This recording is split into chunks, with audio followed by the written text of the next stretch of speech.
Hello, everybody. Welcome back to the newest episode of the Theater Enthusiast podcast. I am so delighted to welcome our next guest. I already fangirled a little before we started because they are in one of my favorite musicals, and we will get to it. But they are an award-winning, can I say that? I'm just going to like blow smoke at you. Award-winning, multi-hyphenate singer, like actress, singer, writer, teacher, currently overseas right now, preparing for the Edinburgh Fringe Festival of Penelope, which I'm so excited about.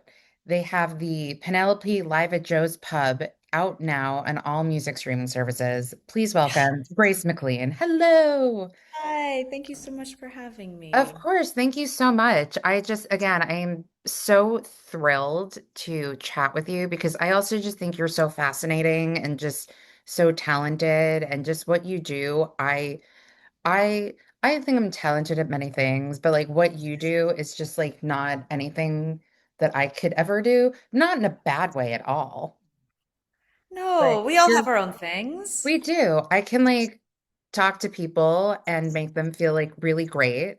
That's And really important. That's yeah, really, and actually, you that's can one of the like most important do things. thank you. And you can do like really insane, incredible things with your voice and your mind. And I greatly appreciate that.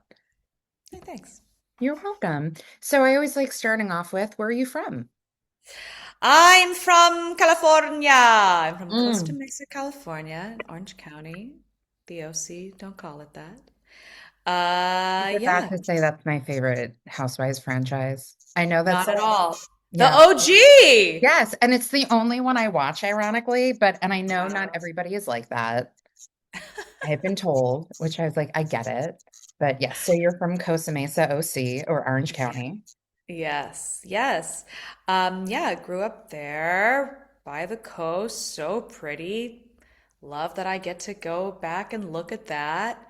And I also moved away as soon as I could.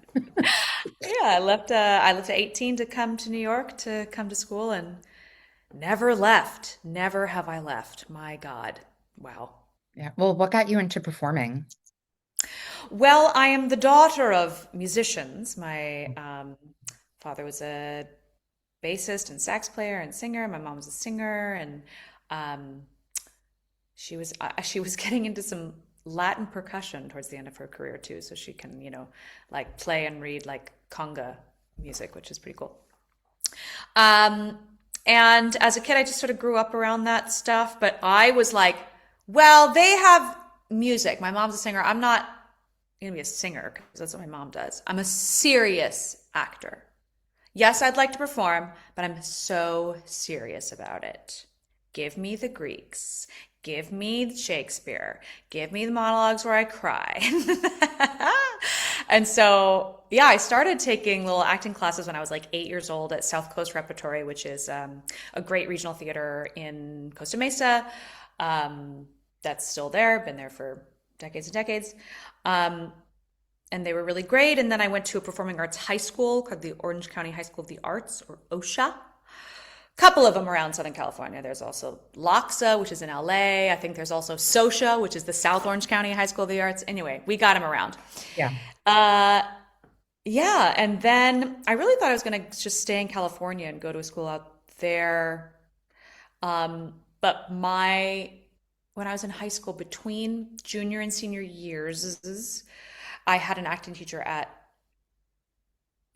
high school who was like, you should do like a summer program, like get out and go keep building your craft muscle. And I was like, craft, yes, muscles, work, Greeks, whatever.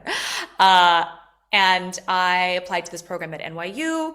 It's my first time away from home. I spent, a month and a half at NYU with these other serious, fun, wonderful actors. And there were two programs. There was the musical theater program and the serious acting program. And I went to the serious acting program, but I sang because I like to sing. Had a great time, and I was like, uh-oh, I think I need to go out here. I'm having a wonderful time. Oh my gosh. And what was so cool about this program too, not only were we taking classes every day, and like living in NYU dorms, oh my God, at like 16, we were seeing different theater every night all over town. Hmm. We saw the Broadway, we saw the off-Broadway, we saw some weird stuff. We went to Shakespeare in the Park. I saw Meryl Streep in Uncle Vanya, Wow. thrilling.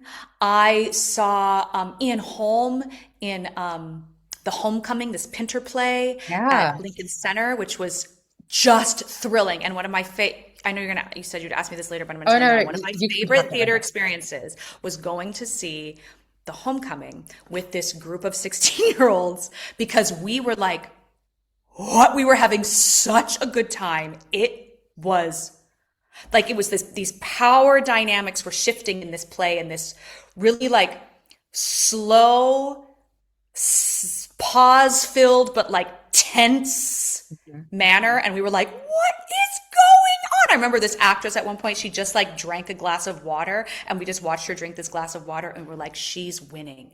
This lady is about to win. And we were having so much fun. And I remember at intermission, Mhm. this woman, this older woman sitting in front of us, turns to her friend, but for us to hear, youth should not be allowed in the theater. And I was like, we laughed so much at this lady because I was like, oh, I think what's happening is we get what's going on and you don't. And I guarantee you those actors love that we are here because we're not being like school children. Oh, They have our full attention and we are reacting to the drama that we are seeing because it was yeah. thrilling. And this lady could not handle it. But I do remember, like, I was close enough to see, it was like, these actors love that we're acting this way. And now that I've been on that side, like, Yeah. it is so great when you have young people in the audience who are so with you. Hmm. It makes it a different show, but it's fun because you can feel how in control you can be of them. It was Yeah. wonderful. Anyway, yeah, New Yeah, York. I also love depending on I don't mind kids in the audience. I just don't like it when they're having like full-on conversations during a show, which Oh, has nothing to do sure. with it. Yeah, But yeah. I love audience reactions, and sometimes when you get a good show with a good audience with like young people, Oh, and yeah. those are the best. So fun. Those are the best. So you decide to go to NYU. You have your Yeah, BFA in drama, music, and art history. Is that yeah, correct? Yeah. yeah. So what happens after NYU? What's our next steps? Well, we don't know what to do. Yeah. We graduate college and we say, wow, that cost a lot. Mhm. And we did go to the musical theater school because we said, oh, I like singing. I'll do that. And the musical theater school was like, you can't sing like that, Grace. And I said, oh, but it's how I sing. What do you mean? And then I spent 2 years there, and then I went to the classical studio and did Shakespeare for a year, and that was really fun because I got to tell you, Shakespeare and musical theater, we can do Yeah. both of those things because they is heightened Hmm. and they's got real intense things that they're speaking about. Hmm. And then I went to the experimental theater wing and I did experimental theater and dipped my toe into making my own work. And I said, that's interesting. And then I graduated college and I said, how do I pay rent? Ah, I'll start this temp job that starts to turn into a career. So for a little while, I worked at an advertising agency. So it truly started as a temp job, and then some executive was like, "You're young and you argue with me. Keep working here." And so then I was like writing research papers for this ad company, and I was like, "This is weird. I don't think I should do this." And then I worked at Scholastic for a little while. Again, that was like a couple of years. I worked for the Scholastic Art and Writing Awards, which is it's an awards program for students. Scholastic, we think of it as that's the publishing company for Clifford the Big Red Dog and the little kids. When it first started in the 30s, it was for um, what's the word? Like pretentious teens. It was for that's not exactly the word, but pretty close. We could say It was for like precocious. yes, Precocious. precocious is what I'm looking for. Precocious. Precocious youth. Yeah. And so anyway, this is sort of a vestige of that, this division of Scholastic, which awards kids 6th through 12th grade, um, sometimes cash prizes, especially in the their senior year, for college, in art and writing. And so I worked with the regional divisions because it's a national program. And, sometimes just a school is a region, sometimes a county is, sometimes a whole state. It's just whatever. So Yeah. I was in like arts administration for a while. Meanwhile, I was like auditioning a little bit, but I didn't have any representation and didn't really know what I was doing. I was pretty scared. And I was making a paycheck. And by the time I was like, still a temp for like a long time. For a little bit, I was a full-time staff and I got health insurance. And for a second, I was like, okay, this is what I'm doing. I'm going to be health insured as an arts administrator, and that's what I'm going to do. And then my body started to say, no, you shan't. And there were a couple of times when I would get on the subway to go to work and I would nearly pass out.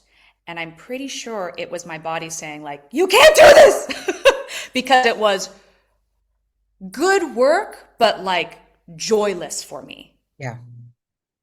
And the circumstances were like, pay your rent. Yeah. This will pay your rent. And so I said, okay. But eventually, some other mitigating circumstances in my life meant I had to leave there for a little while. And that was good. And then I started writing, during all this time, I started writing music. I started writing music to like perform. I started by myself. I eventually got a band, which is basically just a rhythm section, but they're amazing, bass and drums. I love these guys. They're incredible. Hiroyuki Matsu is the drummer. He works with everybody. He works with Shayna. He like works on Broadway. He works with jazz people. He's all over the place. He's amazing. And Justin Goldner, same incredible guitarist and bassist, multi-instrumentalist. He's the producer on my latest album that came out in 24. Oh, we'll talk about it. We'll get there. Okay. Anyway, I was working with those guys. But when I first started, I truly was like, I brought a keyboard to a little club. I didn't even have a stand for it. I put it on my lap and I would like plunk one note at a time and I would sing what I called minimalist pop. And that was my creative outlet, was like writing music. And then I was working with this great composer, Liz Swados, who passed, God, maybe 10 years ago. I can't believe it. But Liz like kept me kind of artistically employed after I graduated. Truly like one of the first jobs that I got, right? I met her right after I graduated NYU, and I was in this concert version of her piece, Missionaries, that we did at St. John the Divine. And then I started just working with her on at least one cool project a year. In fact, the first time I went to the Edinburgh Fringe Festival was with a Liz Swados opera called From the Fire, which was about the Triangle Shirtwaist Factory fire. Oh, wow. That we did at the Edinburgh Fringe Festival 16 years ago. And it was amazing because we got a like last minute 10 a.m. slot, tough slot for a opera about That. dying in a fire. Yeah. And we were like, you know what? If 3 people see this show, whatever, that'll be great. It was a hit. There was like a line around the block because Scottish people love musicals about labor unions. They were all for it. It was so weird and fun. Anyway, Liz kept me around, but it wasn't until 2012. I'd been in the city for 10 years, and I was like, I think I got to get out of here. I came here, I thought I was going to be an actor. I'm not really doing that. That's okay. I think I got to do something else. And I sort of made peace with that. And I said, okay, by this time next year, this was the end of 2012, I was like, I'm going to be in school somewhere. Not entirely sure for what, but I'm going to start looking for what that might be. At the end of 2012, I went to go see this show at Ars Nova. I had a relationship with Ars Nova because I'd done some of my little music shows with them and sort of knew them. I knew they did cool work. And I wanted to see this show about War and Peace because I'm also a casual Russophile, and I just know that I had read War and Peace, and I was like, oh, I wonder what that would be like. I went to see it on the last performance, and I didn't have a ticket. I was like, I'll just get a ticket when I go there. I'll just get there a little early and get a ticket from the box office. I got there like an hour early. Line for the box office was so long. There was no way I was going to get a ticket. I happened to know the first two people in line. They didn't know each other, but they were both like, "Grace, just come here. You can, if we get it, you can be our plus one."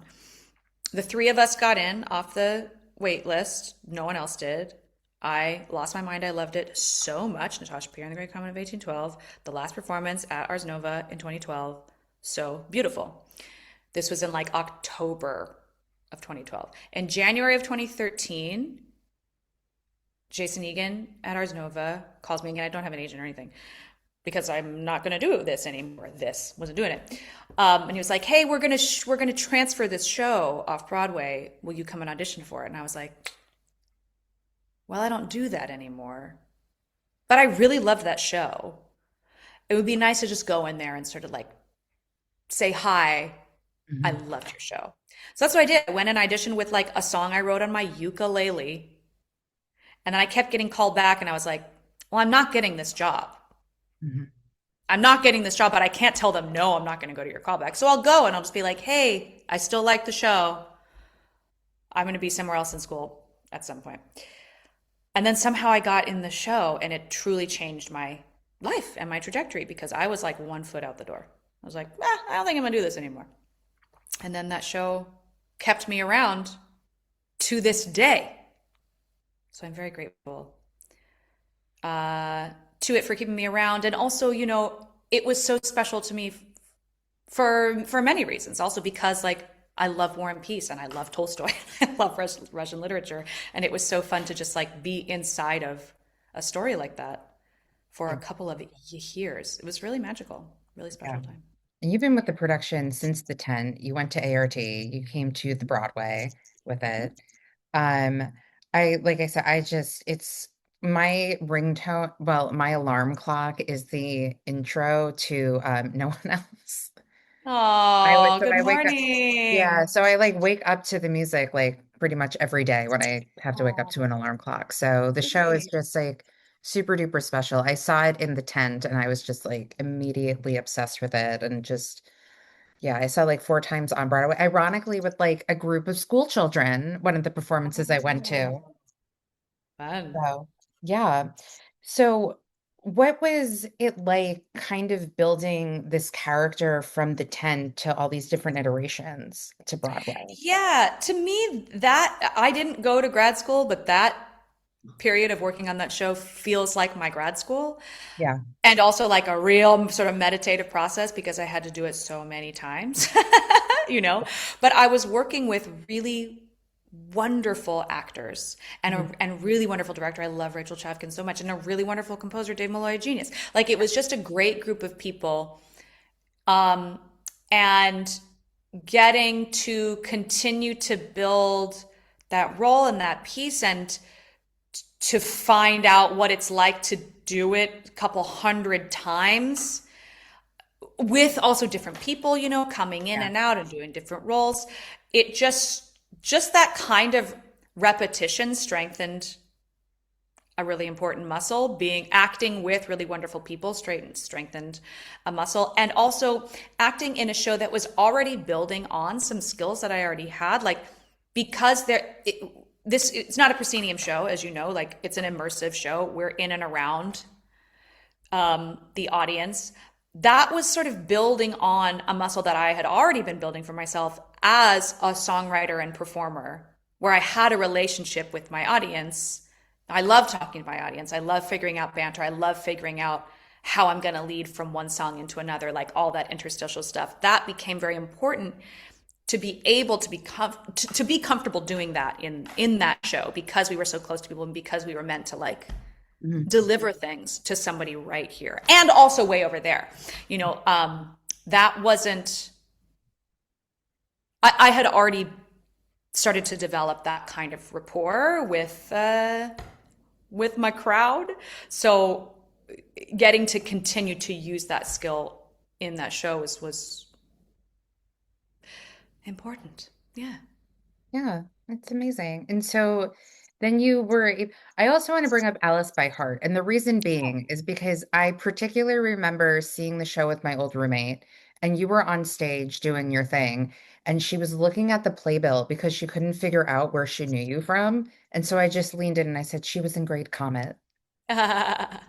So, and she was like, oh, yes. And then so that's my Alice by heart story. Oh Just wanted yeah. to bring it up. That's a real popular one, man. People are doing Yeah. Alice by Heart all the time. It's Yeah. amazing. I just It's very remember cool. Kids also, love it. I can't think of his name, but the lead kid who's also in like New York, New York. Yeah, yeah, yeah. Colton. Yes, Colton. I also saw him in Dear Evan Hansen, but I just Yeah. remember my old roommate and I being like, he's gonna be Malcolm in Spring Awakening. So those are like my Alice by heart story. Um, Yeah. yeah, but I'd also just really love to talk about before we get into Penelope more about Suffs, Oh yeah. because Suffs is just like such an important piece of theater. And I would Mhm. love to know your involvement and how you got involved with the show. Yeah, I was involved with that from the beginning. I worked on that sucker for years and years. I went to college with Shayna. We were in the same a cappella group. And, Shayna is just one of the hardest working people in show business. That just is a fact. And she had been working on trying to find a show. She wanted to write a show about a group of friends fighting for something. Mhm. She had been writing like a Robin Hood musical for a while. She'd developing something with that, and I had been involved in the Robin Hood thing. I mean, it was like a female Robin Hood, la la la. And then Rachel Sussman, who's producer of Suffs, she had been wanting to make this Alice Paul story. She had read the book Jailed for Freedom that Doris Stevens wrote about their hunger strikes. She read that like as a kid and had been wanting to produce it for a long time, brought it to Shayna. Shayna read the book, like in a night and was like, yes, I'll do it. So this became her Robin Hood. Yeah. I don't know if she wants me to talk about that, but it's what happened. And yeah, so I was there in the earliest days of the readings, and they weren't totally, it was all female slash no male identifying people in the cast from the beginning. And they weren't totally sure that that's what they were going to do with the men, but Mhm. they were like, Grace, can you try this? And I said, 100%. And I also like played a bunch of different little roles, which was really fun. That's the best. Playing all the different little roles is the most fun. Um, and I guess they were like, no, that works, Grace. You can keep being the president. And so, yeah, got to just develop it and see its many iterations and many forms and the many rewrites and the many ways that Shayna was trying to figure out how best to tell and sell this Yeah. story and this piece of our history. Yeah. Yeah. I just love how the message is like, we carry on, we move on, we're still telling the story, and how lucky Suffs is to have been filmed Oh for yeah. PBS. Yeah. So it does get to live on beyond Broadway, and it can Yes. do regional, it can do tour. So not only is like the message still there, but I don't want to say the irony of it, but just the positiveness or the great thing that came out of it was it being filmed and there being cast albums. So it does get to live on for all of these people as well. Absolutely. And I mean, I know that Shayna's biggest dream was that it would be producible, that Yeah. not only is the tour happening, but they just, was it earlier this summer or was it last summer? It may have been last summer. They just piloted Suffs Junior so Mhm. that, kids and schools can Yeah. do this show and will be doing this show. Yeah. And that's what's most exciting, is to like get them while they're young. Yeah. Because it's so important. And like, I mean, I don't get political on the podcast, but sometimes it happens. But yeah, we know. Yeah. We know. Let's talk about Penelope. And it's funny too, because I was at work yesterday talking to someone and I said, yeah, I'm interviewing because I do a lot of research before I interview anyone. So I had like my notepad, like writing all my notes. And I was like, oh yeah, I'm interviewing this person tomorrow. They're actually going to be doing the Edinburgh Fringe Festival. They they're not a theater person, so they had no idea what I was talking about. But I said they're doing this one woman show. It's about Penelope from the Odyssey, and they're like, how does one do a one woman show? I don't understand how that works. I was like, well, I tried to explain it to them, but I was like, this is not, it wasn't coming across. But yeah, but because you've done those things before, so even you talking about like knowing your audience and this and that, it's just kind of like second nature to you. And as I was saying, the music is just so hauntingly beautiful. It's a contemporary chamber musical. So, for those listening who don't already know the story of how you got involved with Penelope, I would love for you to share it. Yeah, so this is really Alex Bechtel's baby. Alex Mhm. Bechtel is our composer. And so and Eva Steinmetz is our director. The three of us are co-book writers on Yeah, this piece. Um, so I first saw Alex and Eva's work with their production of this show called The Appointment, which I saw in 2019. That was a big year. That was the same year my show in the Green was at Lincoln Center that had oh, just closed. like, And I directed. NBD, just like winning a Lord for performance from the Green, Richard Rogers Award. No, NBD. It was very nice. It was a nice time. Uh, but my director, Lee Sunday Evans from In the Green, asked me to come with her to come see this show, The Appointment. And it was just incredible. They did a remount in 24, I think. I went to see it again, had to go again. Um, it's a um, it's like a sketch clown musical comedy show about abortion. It is fucking incredible. And I immediately fell in love with them and like the weird, amazing stuff that they were making. And I was like, who are these people? I need to know them. I need to work with them. Um, and then luckily, like a few months later, I did. I got invited to, Alex is part of this company called Lightning Rod Special. They're a Philadelphia-based company. And that's who made that show, The Appointment. I went to Philly to like in February of 2020 to like sing some of my songs for a fundraiser for their company. Met them there. Great. Pandemic. Oh no. During the pandemic is Yeah. when Alex wrote this piece because he Yeah. was quarantined separately from his partner. At the time he was in Philadelphia and they were in Boston, and he just started like sitting at the piano and these songs started coming out, and he realized that they were coming out in the voice of Penelope waiting for her also separated husband, and not knowing. It's the not knowing that's really big in that, because in the pandemic it was like, are we gonna see each other again? Are we gonna have live theater again? The not knowing, and the hoping and the waiting, but like not knowing the end date. That's Penelope. That's all baked into Penelope.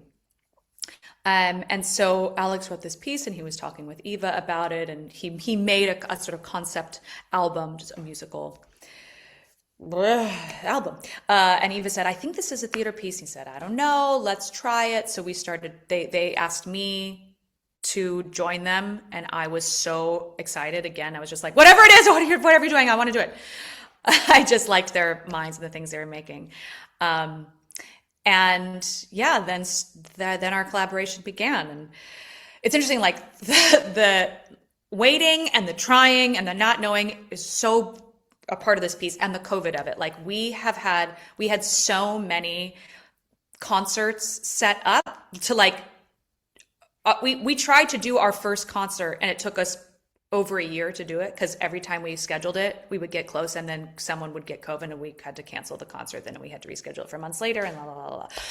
Whew! So it's taken a long time. And then I wasn't able to do the world premiere. I wasn't able to do the run in DC. And I'm so glad that the piece is Yeah.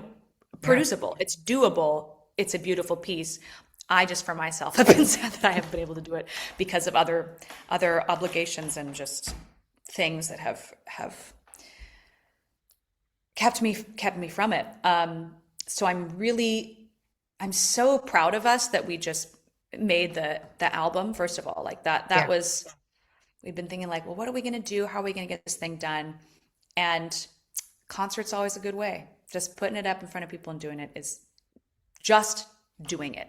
There's it's so difficult to make theater. It's so difficult to make theater, especially right now. Yeah. And really, like, if there's anything you can do yourself, that's what you got to do. You got to just share it with people. You cannot wait for someone to come along and say, here's how I'll help you. Yeah, see if you can get some help. Great.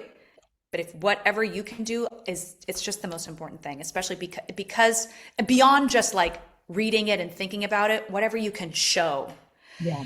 is important because it's theater and it's meant to be shown, it's meant to be experienced. And so we said, well, that's what we're going to do with this piece. And luckily, the music is such a part of the storytelling of the piece. There are narrative parts of this piece that are just an instrumental.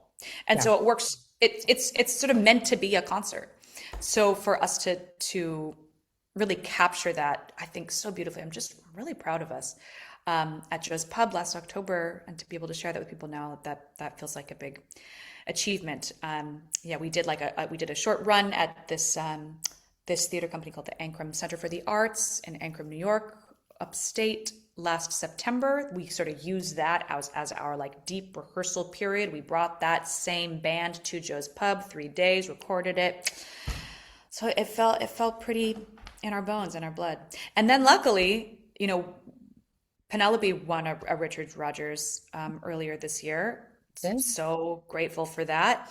And that then helped Rachel Sussman, in fact, producer for Suffs, to say, hey, I want to jump on board and produce this. And she's bringing us to the Fringe, to the Edinburgh Fringe. And so we get to do a whole long everyday run. Yeah, from August 5th to the 30th. That's right. You're going to be Penelopeing it up in Yes, Edinburgh indeed. Fringe. That's so exciting. I have a friend of mine who goes to the Fringe Festival every year. So Oh, she's fun. always like posting on Instagram all of the different shows that she's seeing. I've never been one day, but how exciting. And there's so many great pieces of theater that have started out of Edinburgh. So Yeah, it's an amazing place. Again, I was there once before 16 years yeah, ago, but it's wild because it's just there are performances happening every hour of the day in every nook and cranny in that town. yeah, And what I remember is just the sort of the wild excitement and energy, and also the incredible support of the audiences. Like no matter what you see, I think like I remember, I don't know if it's still this way, but I remember everybody just got a standing ovation because, whether it's like, ooh, really polished and you did that, or it's like, ooh, it's your first try and you're still figuring it out. It's just the feeling is good for you for doing that. Truly, that is wonderful. You are trying something and you're doing it. And we love to see that. So it's a lot, but I think it's going to feel really nourishing to be around that kind of energy and passion, and I think largely with an absence of like slickness, which I'm excited about because yeah, the slick can sometimes, it can take the teeth away. I yeah, want some teeth. yeah. You want the nitty gritty of it. And I feel Yeah. like, I mean, that's kind of what Penelope is if you think about it too, Mm. back in the day. And I just find it so funny too, because I remember like I saw crap, what was it? Dr. Zhivago on Broadway. And they were Hmm. like, another Russian novel. And it's like they're torn apart and how do they know? And I was like, man, if they had cell phones back in the day, Ah, like, sure. right? I think they Yeah. even like had a meme many years ago of like if Home Alone took place now, the mom would just text Kevin, "Are you okay?" Yeah, Or yeah, like yeah. something like that. But it's funny too, because if you think about it, like with the Odyssey, how 3,000 years ago compared to now, it's wild. Yeah. Yeah. Yeah, but I mean,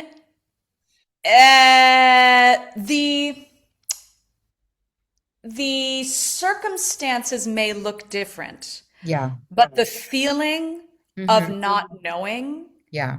we all know that. Again, with the Yeah. pandemic, you can't call Yeah. COVID and It's say, true. "When are you over?" Yeah, it's very true. That there's still, and we know a lot now. My God, the internet knows a lot of things, and you can really ask it, and it can tell you a lot. We don't know. There's still so much that we don't know, and I'm not really talking about aliens and stuff. I'm just talking about like existentially, you Oh yeah. know? That kind of, oh, the patience required to get through uh grief and loss, baby. Yeah. That's still hard. Yeah. That's still an epic journey right there. Yeah. How has the rehearsal process been for Fringe? Are you diving Mel? I can't speak English, but Well, yes, no. please go ahead. I, just before speaking with you, ran through the show Oh, goodness. just to remember, like, what do I say and in what order? And then this happens and then this happens. Now, I'm in the UK right now, really because my husband is here. My husband is also an actor, and he's touring a musical called The Ballad of Johnny and June. It's a Johnny Cash musical. He's playing Johnny Cash. We're in York right now, Oh, that's so the old delightful. York, the original York, founded in 70 by the Romans. It's been Roman, it's been Viking, it's been Anglo-Saxon. It's pretty cool. It's actually, York is cute. We're having a great time. But I'm here hanging out with Christopher because I don't like being an ocean away from my That's husband. fair. So You don't want I to stay with Penelope. him. Yeah, I can't do it. Don't want to do it. that's fair. Um, so I'm here, but Alex and Eva they'll be here in a couple of days. I'll meet them in Scotland. And then it's real fast, man. I think we have like one rehearsal with the band and then we check and then we do it. So the first couple of shows are going to kind of be the rehearsal, because that's how the Fringe works. Luckily, I know the show. So I pretty much know what I'm going to do. And then we're all just going to get to know each other and learn as we go. Yeah. That's how that's going to be. Well, I appreciate you doing this interview after having run through the entire show by yourself. So You gotta. appreciated. Yeah. That's the life of theater, baby. The life of I a like to say it. performer. Yeah, make yourself do it. Practice, practice. So, do we have any hopes or wants or whatever of what happens after Fringe with this show, or do we not even want to go there? Oh yeah, I mean, we want to take it back to New York and do a run in the Yeah. city, and after that, we may want to take it on a little tour, just tour it around, show the other people in other parts of the country Yeah. what she looks like. Yeah. I And think it's it'd be not all about Odysseus. no, no. He's just one Exactly. part of a larger story. I agree. I agree. Okay, so I know you mentioned earlier that the homecoming was one of like your top theater experiences, Amazing. but Yes. do you have any others? Yes. There was this show on Broadway some years back, 15 years ago maybe, called Brief Encounter. It's maybe my favorite thing I've ever Oh seen. my Okay, God, you know stop it. something. It's also like one of mine. Yeah, Yeah. just incredible. An adaptation of a Noel Coward film. And it's what I think about when I think about what adaptation can be. I mean, same with Great Comet too. That is an Yes. adaptation. What I love about it is it's not like, again, like I hadn't seen this film. You don't need to see the film to see this and appreciate this show. Yeah. But what's difficult sometimes about adaptations of films to stage is sometimes people are like, remember this thing that happened in the movie? Hey, remember when someone said this line in the movie?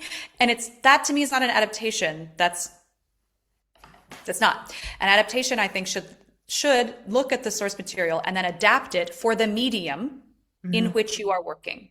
And if that's theater, how do you make it theatrical? And Brief Encounter is just one of the most beautiful theatrical experiences that I saw. I loved, in terms of theatricality, the children, Bunraku puppets, freaking love a puppet.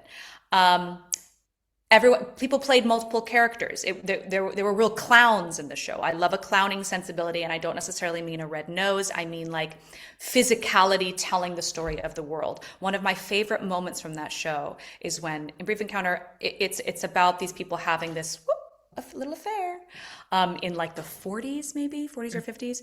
And I just remember there's a moment when the couple they meet, whoa, in public. Can you believe we're meeting in public? Oh my gosh, so naughty, so giddy.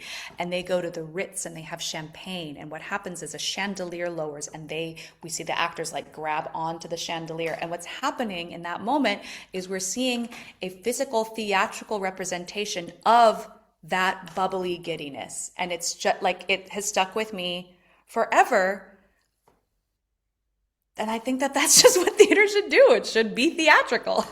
Yeah, sorry, I'm like, because it's also one of like my top like theater and like favorite plays I've ever seen. I saw it, I think I was in like the rear mez because of rush tickets, and then I bought myself like a full price ticket and I saw the Mm. final performance. And like even Oh, wow. after the show, do you remember how they had the actors in the back of the theater performing? Sure. Yeah. Yeah, so there we go. Yeah. Yes, but sorry, I'm with you. Brief Encounter is Yeah. incredible. It And I was so think, beautiful. yeah, I think they even filmed it as well. And I mean, not here in like America, but I think you can see it in like UK somewhere. Oh, cool. Okay, good Yeah. to know. What am Yeah. I trying Oh, to think? yeah. As you're in the old York right now. I'm in Old York.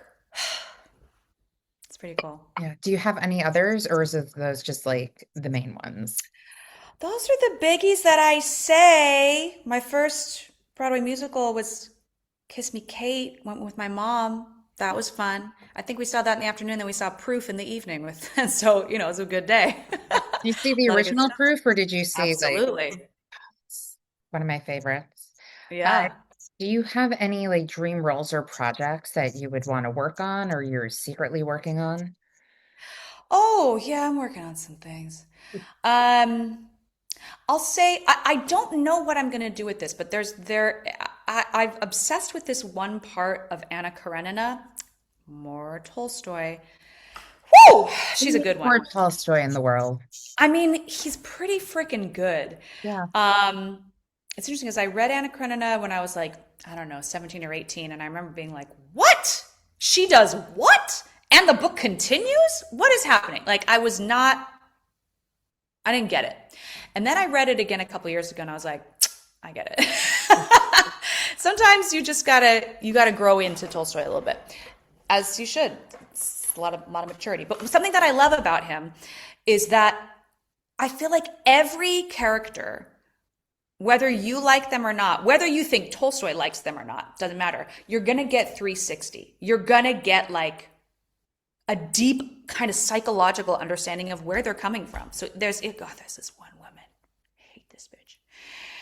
She's so toxic, but there's something about when you sit long enough with her, you're like, God, I understand where she's coming from. Like he Yeah. does something. I mean, even there's a point towards the end where we like inhabit the perception of a dog, and there's a dog running through the field, and the dog is like, Levin, catch up. Why are you so slow right now? There's a butterfly. Like, it's so cute. Like, everybody gets embodied. So there's this one part in Anna Karenina, and it's where like it's right in the middle. The shit is hitting the fan. Anna and Vronsky are like together. She's pregnant with his baby. She gives birth to the baby. It almost kills her. Vronsky tries to kill himself. He fails at that. And meanwhile, her husband, Anna's husband, Alexei, is just like, what is going on? There's a lot of drama, and I'm kind of in the middle of it, and it feels really bad. But in the midst of that, he has this spiritual awakening where he's like, oh, wait, I understand love and forgiveness. This is incredible. And he reaches this like enlightened state because of the shit that he's in, because of the betrayal that he's feeling, because he watches his wife betray him and then also almost die. And there's these things where he's like, oh, but I love her and I love this baby and I love her lover, and like whatever we got to do, it's okay. I'm on board. But then what happens is that bitch lady, but also everybody in the culture around him, including Anna, everyone, and there's like the servants. It's like everyone starts looking at him like, what is wrong with you? Like no one else understands. He has reached this enlightened state, this like Yeah. blissful state. And everyone around him is like, that's not okay. And unfortunately, it is custom that wins. Mm. And he is like, well, I guess I have to shut this down. Oh, and it hurts me so much. But the moment of like, whoa, finding divine bliss through and sort of because of awfulness, I think it's just really beautiful, and I don't really know what to do with it, but I kind of noodle around with it and I think about it a lot and I make a lot of notes about it and I read a lot of companion literature. Finally read Madame Bovary. That one is Oh, really fascinating. yeah. uh, and then I go and I read academic literature about Madame Bovary. I don't know. I love research. And when I get a thing that goes, what's that? I just want to try to learn as much as I can about it and find out what else goes like, this. I try to find out what intellectually points back to the ping of the heart feelings and then maybe make something from there. The thing is, maybe it's just thoughts. I just know that I've been obsessed with that for a long time. Also been obsessed with this Tchaikovsky violin concerto and the circumstances around that. This is a concerto that I heard when I was in Russia in 2018 in the State Department doing this concert tour, which is very cool. Don't know anything about classical music, went to hear this concerto. It was incredible. Learned Tchaikovsky wrote it right after he tried to kill himself because he married a woman who he's with for 10 days and never saw her again because he didn't want to marry a woman. He loves men. And he then wrote this piece sort of with and for this violinist who was his lover. And there was all this, it talks about making it was his medicine and it healed him. And I was like, I heard that. I was like, time travel. I didn't know any of this, but just the power of this piece of music. There's something important, I feel like, about the way that art can do some time traveling and like pierce through a veil and be immediate and speak to you without you knowing how or why. Again, I don't know if there's anything about that. It's hard to write music about music, so I don't know if that's what that piece is going to be. I kind of am just telling you things that I'm obsessed with right now, which is Oh no, what it is. I'm a smidge of a history nerd myself. So you going into Uh, all of this stuff, I'm just like, yes, tell me more. yeah, it's Yeah, good. yeah. Recommend. Um, yeah. And then I don't I don't know, but I will say what I've been doing recently, which has felt kind of fun, is I've been writing in different forms than theater. And maybe, well, we're going to get back there. I mean, I have some theater projects that I'm working on as well, but it's been fun to be new at something Mhm. and to like try on new creative uh, boundaries and restraints. Um, and we'll see where that goes. I don't know if it will go anywhere professionally, but learning. I mean, I'm like taking classes, and it's fun to just write on my own too. But I like someone teaching me something, and for an opportunity for them to tell me good job. Love that. That's fair. I think a lot of us are like that. A lot of like Yeah. creative people who are like, tell me I'm good, tell me I'm great, but like also teach me, but tell me I'm good. Yeah, Yeah. that's very fair. I'm Yeah. like So weirdly a indulging. perfectionist too, so I'm just like, no, I have to be the best at this, and you need to tell me I'm great. Yeah. Okay, Yeah. so let's do actor studio. Okay. Now we're serious. Oh, What is your favorite word? oh, palimpsest. Never heard of it, but I love that. Okay. What is So your good. you can tell me about it when we're done. What is your least favorite word?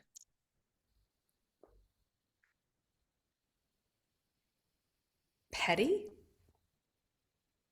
What turns you on? Oh man. Um, somebody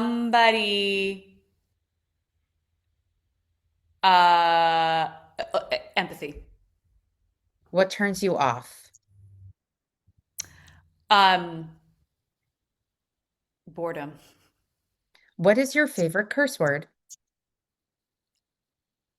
Fiddlesticks. What sound or noise do you love? Oh. A thrush. What sound or noise do you hate?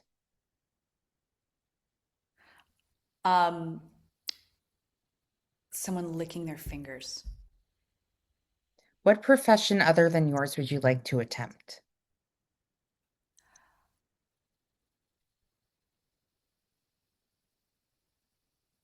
None. Did you see that podcast with the nuns and that viral video where one of the nuns is like, she's like, "Oh, do you have any hobbies?" She goes, "No, I don't have any hobbies. I don't want to do anything. I don't want to talk to anybody. Like, I don't have No, what? I I love have her. things I do, but I don't have hobbies." And I was like, I feel vindicated now because people are like, "What are your hobbies?" I'm like, I like theater and the Met Museum and like walking around the city. Like, I don't know if those are hobbies, but like that's what I like. Yeah. Anyway, That's funny. I love it. That's yeah. good. Okay. And ironically and funny, Jesus. If heaven exists, what would you like to hear God say when you arrive at the pearly gates? Oh.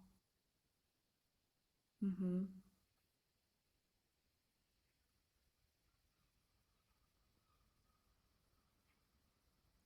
Um, I know the feeling, but I don't know the words. It's something like, you knew all along. And then, as Mr. Lipton used to say, and here are your students. Hi. Okay.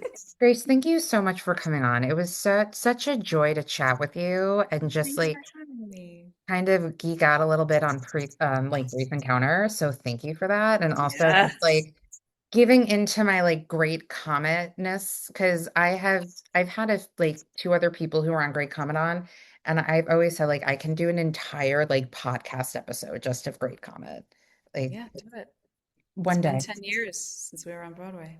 Wow, reunion. No, I'm just the No, dream. yeah, But yeah. I mean, as of right now, we're focusing on Penelope. So if you are going to the Fringe, I highly encourage everyone to go. Please listen to Penelope at Joe's Pub. It again, the music, it's so good. And I Yeah. can't emphasize that enough. It's just like hauntingly beautiful and it's funny and it's really wonderful. And I'm very excited to see where it goes from here.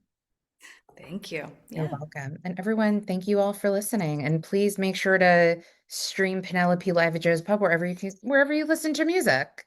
Oh, Woo! and my God, we didn't even talk about your solo album. Oh Hold on, yeah, I I'm have not done. Okay. that. And go. And go. Yeah, My Lovely Enemy came out in 24. It's pretty fun. Real proud of that one with the ECR Records. You can listen to that also anywhere you like to listen. A couple of cool music videos we made on YouTube. Maybe some more coming. Um, yeah, that was a fun one with Yeah. Grace McLean. So when you're done listening to Penelope, go Yeah. listen to My Lovely Enemy. Yes, please. Okay, okay. And now we're done. Yay! Yay. Great. Thanks, everyone.